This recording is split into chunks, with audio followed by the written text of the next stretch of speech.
اعوذ باللہ من الشیطان الرجیم بسم اللہ الرحمن الرحیم السلام علیکم ورحمۃ اللہ وبرکاتہ۔ اور اسی کا ہے جو کوئی آسمانوں اور زمین میں ہے، اور جو اس کے ہاں ہیں اس کی عبادت سے سرکشی نہیں کرتے اور نہ تھکتے ہیں۔ انسان کے دماغ میں، انسان کے جسم میں جو فطرتی قانون چل رہا ہے، انہیں قائم رکھنے کے لیے وہ سب اسی پروردگار عالم کا ترتیب دیا ہوا مکمل مفصل جامع پلان ہے، اور سب قانون اسی طرح چل رہا ہے۔ اسی قانون کے تحت ہر شے گردش میں ہے، عبادت ہو رہی ہے، تسبیح ہو رہی ہے، انہی اصولوں کے تحت جو رب پاک نے کائنات کے اس جسم اور شعور، اس زمین اور آسمان کو مقرر کر دیے۔ ان میں ذرا بھی تبدیلی نہیں، ذرا بھر بھی رکاوٹ نہیں، ذرا بھر بھی کمی نہیں، سب ویسے کا ویسا چل رہا ہے۔ کہانی ایک سانس سے شروع ہوتی ہے، وہ سانس اس پھونک سے شروع ہوتی ہے جو رب پاک نے انسان میں زندگی بنا کر پھونک دی۔ وہ زندگی انسان کے ظاہری اور باطنی وجود سے ٹکرائی۔ اس وجود میں، اس کائناتی وجود میں، اس کائنات کے زمین اور آسمان میں تحریک پیدا ہو گئی۔ وہ تحریک سانس بن کر وجود میں رواں ہو گئی۔ زندگی کے آزمائشی مرحلے کا پہلا مقام یہ دنیا، اور زندگی کا دوجا مقام وہ اگلا جہان، وہ آخرت۔ سانس اس زندگی کا مرحلہ ہے، انسان کی پہلی اور آخری سانس جو دنیا میں اسے لیے بہتی جا رہی ہے، رواں ہے، چلتی جا رہی ہے۔ انسان چاہے نیند میں ہو یا بیداری میں، انسان چاہے عمر کے جس بھی حصے میں ہے، سانس اسے لیے پھر رہی ہے کہ یہ ایک آزمائشی مرحلے کے ساتھ ہے۔ آزمائش کا وہ مقام جہاں انسان کے اعمال جمع ہونے ہیں، ان کی پرکھ ہونی ہے، اور نتیجے میں آخرت کا مقام ملنا ہے، یا خیر کا یا عذاب کا۔ یہ سانس جو جسم کے ظاہر کی سواری ہے، اس میں وجود، مکمل وجود میں جو پھونک ہے رب کریم کی، وہ مستقل ہے، اور اس کا تعلق انسان کے شعور سے ہے۔ شعور اس پھونک کی سواری ہے کہ جب سانس ختم ہوا، جسم مٹا، تو انسان پھر بھی موجود ہے، کیونکہ اس کا شعور نہیں مرتا، اس لیے اعمال نہیں مرتے۔ اس کا ہر چھوٹے سے چھوٹا عمل یا بڑے سے بڑا عمل جو شعور کی یادداشت میں محفوظ رہتا ہے، اور اسے پھر آخرت میں کوئی پہچان، کوئی مقام دینے والا ہے، وہ نہیں مرتا۔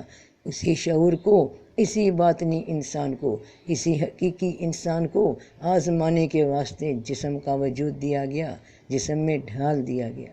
اور جس طرح باطنی انسان کے سامنے ظاہر انسان کی حقیقت کچھ نہیں، ٹھیک اسی طرح رب کریم کی ذات مبارک سے نکلی ہوئی وہ سانس، وہ اس کی پھونک، اس کے سامنے انسان کی یہ پھونک، یہ سانس کچھ نہیں۔ یہ آ رہی ہے اور جا رہی ہے، ہر آن میں بن رہی ہے، ہر آن میں ٹوٹ رہی ہے، زندگی اور موت کا تانا بانا بن رہی ہے۔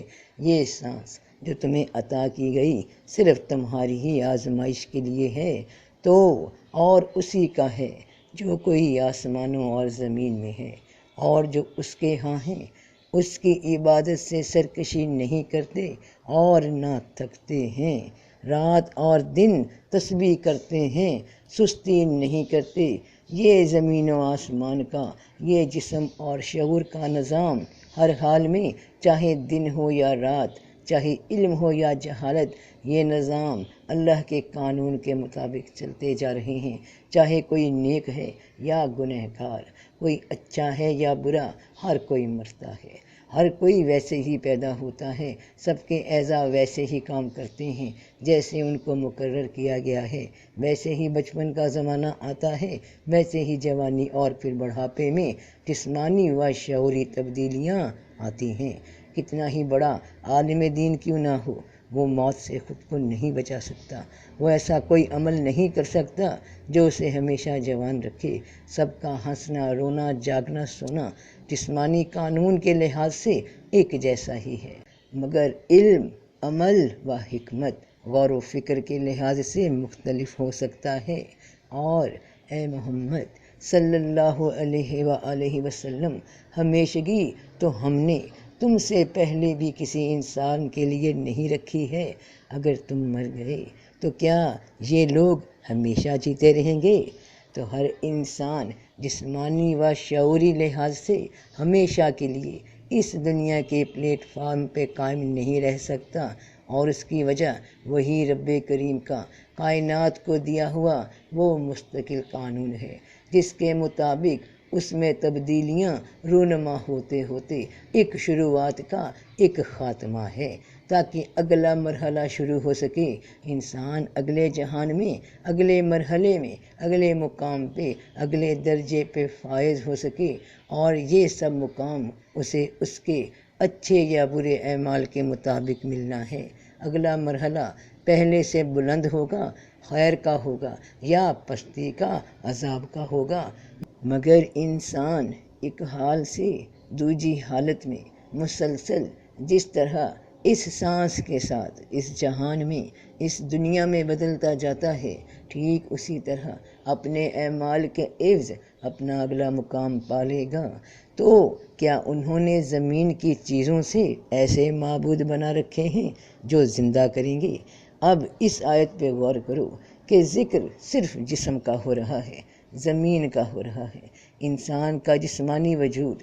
تو کیا انسان کو جو اپنا ظاہری وجود نظر آ رہا ہے اور اپنے جیسے اور ظاہری انسان نظر آ رہے ہیں، اپنے ارد گرد پھیلی ظاہری دنیا نظر آ رہی ہے، اپنے ظاہری وقتی اختیار نظر آ رہے ہیں، تو کیا تم نے یہ سمجھ لیا کہ یہ سب تمہیں زندہ رکھیں گے، قائم رکھیں گے، اس سانس کو چلتا رکھیں گے؟ تو تمہارا اختیار اصل میں ہے کیا؟ تمہاری حقیقت اختیار کی ہے کیا؟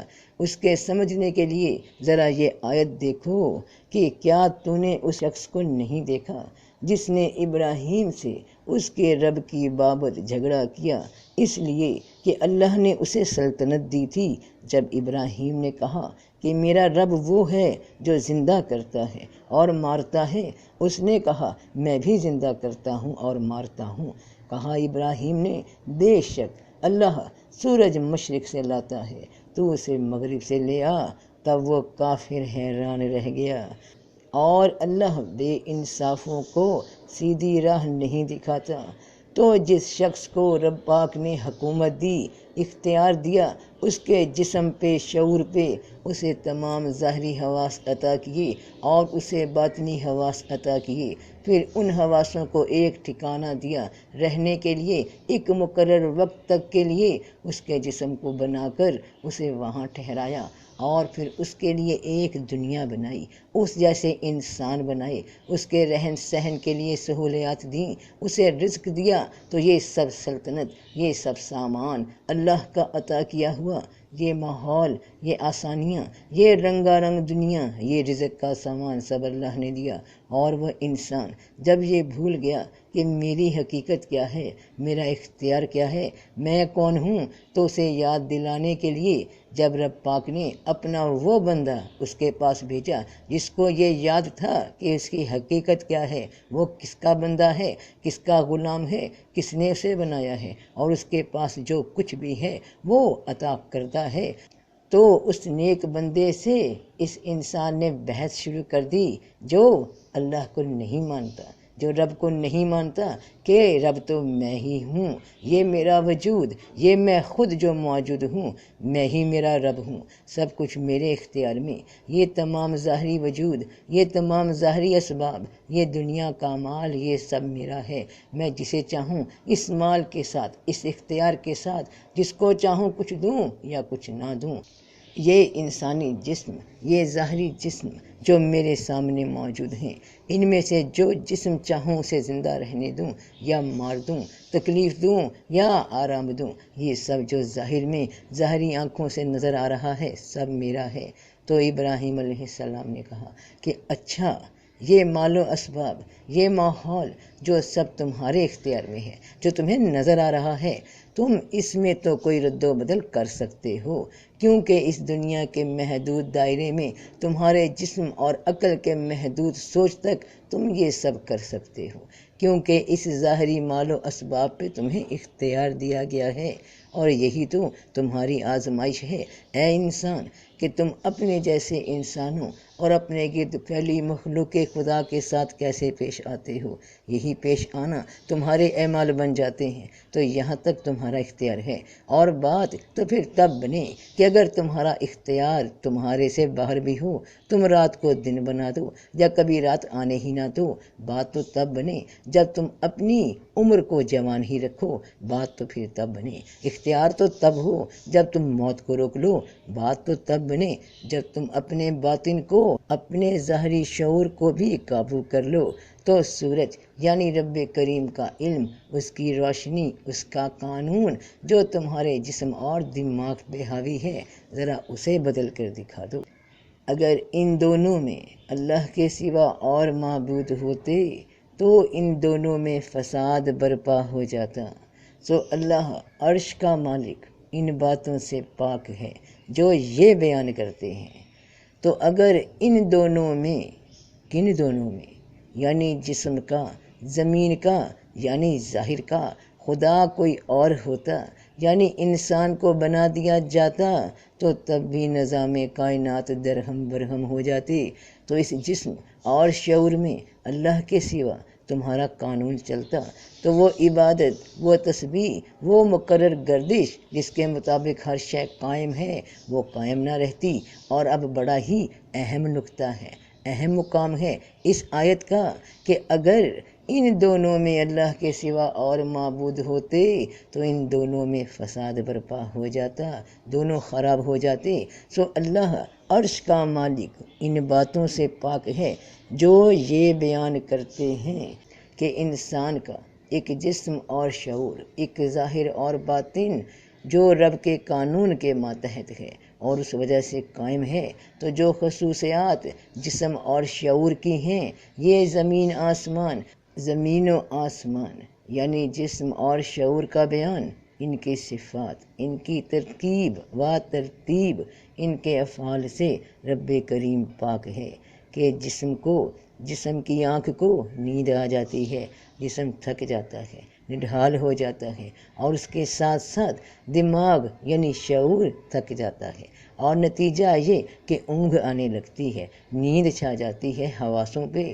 انسان کو پھر کوئی خبر نہیں کہ جسم کہاں ہے، دماغ کہاں ہے، زمین کہاں ہے، آسمان کہاں ہے، اور سو گیا، جب کہ نہ اس کو اونگ دبا سکتی ہے نہ نیند۔ آسمانوں اور زمین میں جو کچھ بھی ہے سب اسی کا ہے۔ تو سو اللہ عرش کا مالک ان باتوں سے پاک ہے جو یہ بیان کرتے ہیں۔ تو اللہ عرش کا مالک ان خصوصیات سے پاک ہے جو تمہارے جسم کی ہیں، جو تمہارے شعور کی ہیں۔ تمہارا جسم کا بیان کیا ہے کہ یہ بنایا گیا ہے، اسے مٹ جانا ہے، اس کا کوئی مالک ہے، اس کی ایک عمر ہے، اس نے بچپن، جوانی، بڑھاپے کی کیفیات میں داخل ہونا ہے، جبکہ رب پاک ایسا نہیں، وہ قائم ہے، دائم ہے، ہمیشہ سے ہے، بلکہ ہمیشہ سے بھی پہلے کا ہے۔ اس کی عمر ایک ہی ہے جس میں کوئی تبدیلی نہیں۔ اور تمہارا شعور جو بیان کرتا ہے کہ ایک عمر کے بعد کام کرنا چھوڑ دیتا ہے، نکمی عمر میں داخل ہو جاتا ہے، یا تمہارے شعور کے ارادے، تمہاری سوچیں کہ ایک ارادہ کیا، پھر اس کی تکمیل کے لیے تمہیں اسباب چاہیے، اور رب جو چاہتا ہے وہ کہتا ہے کہ بس ہو جا، اور وہ ہو جاتا ہے۔ تو رب پاک ہے انسانی جسم اور شعور کے بیان سے، ان محدود خصوصیات سے، وہ تو بلکہ اس جسم اور شعور کو بنانے والا، ان کا مالک ہے۔ اس کا علم تمہارے جسم پہ بھی حاوی ہے اور تمہارے شعور پہ بھی۔ تم اپنے جسم اور دماغ کے حصار سے باہر نکل ہی نہیں سکتے، خود کو لمبی صحت مند عمر نہیں دے سکتے، اپنے جسم کو ہمیشہ جوان نہیں رکھ سکتے، تم موت پہ قابو نہیں پا سکتے۔ تمہارے دماغ کو، تمہارے شعور کو، تمہارے آسمان کو ایک پراپر مخصوص پروگرام دے دیا گیا ہے کہ کس لیول تک تم سوچ سکتے ہو اور کس لیول پہ تمہارا دماغ تھک جائے گا اور تم سو جاؤ گے، کس عمر کو پہنچنے تک تم بوڑھے ہو جاؤ گے۔ تو اللہ کا علم سب آسمانوں اور زمین پر یعنی ہر انسان کے جسم اور عقل پر چھایا ہوا ہے، اور ان دونوں کی حفاظت یعنی جسم اور شعور کو اس کے مقرر کردہ اصولوں پر چلانا، اس پہ قائم رکھنا اللہ کے لیے کوئی مشکل نہیں۔ سب ویسا ہی ہو رہا ہے جیسا وہ چاہتا ہے۔ جو کچھ وہ کرتا ہے اس سے پوچھا نہیں جاتا اور وہ پوچھے جاتے ہیں۔ تو کون ہے، کس کی مجال ہے جو رب کریم کے بنائے کائناتی اصولوں کو بدل سکے؟ کائنات، جسم اور شعور یعنی زمین و آسمان کا ایک مجموعہ۔ جسم اور شعور کو جو پروگرام اللہ پاک کی جانب سے دے دیا گیا اسے کوئی نہیں بدل سکتا۔ اسی طے شدہ پروگرام کے تحت انسانی نظام چل رہا ہے۔ تو جو رب کرتا ہے اس سے پوچھا نہیں جاتا، یعنی اس قانون کو تبدیل کر دینے کی قوت کسی میں نہیں، جبکہ تم جو کرتے ہو تمہارے حالات، تمہارے واقعات جب مرضی تبدیل کر دیے جائیں تم اس پہ اختیار رکھتے ہی نہیں۔ آج زندہ ہو کل مار دیے جاؤ گے۔ کون ہے جو اپنی جان کو روکے رکھنے پہ قابض ہے کسی کو اختیار؟ تو جو کچھ وہ کرتا ہے اس سے پوچھا نہیں جاتا اور وہ پوچھے جاتے ہیں۔ تو پھر موجود کون ہے، تو یا میں؟ تو پھر حقیقت کون ہے، تو یا میں؟ اگر میری میں زندہ ہے تو میں مردہ ہوں، کیونکہ حقیقت میں صرف تو ہی تو ہے کہ نہ اس کو اونگ دبا سکتی ہے نہ نیند۔ آسمانوں اور زمین میں جو کچھ بھی ہے سب اسی کا ہے۔ اس کی کرسی سب آسمانوں اور زمین پر حاوی ہے، اور اللہ کو ان دونوں کی حفاظت کچھ گراں نہیں گزرتی۔ تو یہ سب اسی کا ہے جو مجھ میں ہے، اور جو مجھ سے باہر ہے وہ بھی سب اسی کا ہے، اور مجھ میں صرف ایک میں ہے جسے میں اختیار سمجھے بیٹھی ہوں، اس کے پیچھے بھی تو ہی تو ہے۔ تو سب اسی کا ہے۔ یہ جسم، یہ دماغ سب اسی کے قابو میں ہے۔ میں اس کے دیے ہوئے اختیار کو میں سمجھ بیٹھی، اپنی مرضی سمجھ بیٹھی، جو اس نے مجھے اس ظاہری زندگی کو گزارنے کے لیے وقتی طور پہ میری آزمائش لینے کے لیے عطا کر دیا کہ تم اپنی مرضی سے سوچ سکتی ہو، اور عمل کرنے کے لیے ایک محدود دائرہ ہے، اس کے اندر رہ کر ہی تمہیں اچھے یا برے عمل کرنے ہیں، اپنے سے باہر انسانوں کے ساتھ یا اپنے ساتھ۔ اس کے سوا تمہاری میں کا اور کوئی اختیار نہیں کہ تم پہاڑ اپنی جگہ سے ہلانے لگ پڑو، یا دن کو رات بنا دو، یا سورج کی گردش روک دو۔ تمہارا تو جو بھی معاملہ ہے وہ تمہارے اسی مختصر سے ماحول میں، اسی دنیا میں ارد گرد کے لوگوں کے ساتھ ہے، اور پھر اس کے بعد ہر ایک جاندار موت کا مزہ چکھنے والا ہے، اور ہم تمہیں برائی اور بھلائی سے آزمانے کے لیے جانچتے ہیں، اور ہماری طرف لوٹائے جاؤ گے۔ بس پھر ایک دن یہ آزمائش کا سفر ختم، سانس کی سواری سے روح اتر جائے گی اور اپنے باطن میں، اپنی حقیقت میں اس پھونک میں لوٹ جائے گی۔ شعور کی یادداشت یعنی اعمال کی خبریں ساتھ چلی جائیں گی، اور ایک نئے سفر پہ انسان کسی نئے جسم کے ساتھ چل پڑے گا۔ خدا کرے وہ سفر خیر کا ہو، اللہ کے فضل کا ہو، اللہ کی رحمت کا ہو، آسانیوں کا ہو، اور آسانیاں تب ہوتی ہیں جب جیتے جی اس میں کو مار دیا کہ اللہ ہو، تو ہی تو ہی تو ہے، تو کوئی اور ہے ہی نہیں، تو ہی مالک ہے، تو ہی خالق ہے، سب کچھ تیرا ہے۔ اللہ ہو، تو ہی تو سب کا بھلا، سب کی خیر۔ جیتے رہو بہن بھائیوں، بیٹے بیٹیوں، فی امان اللہ۔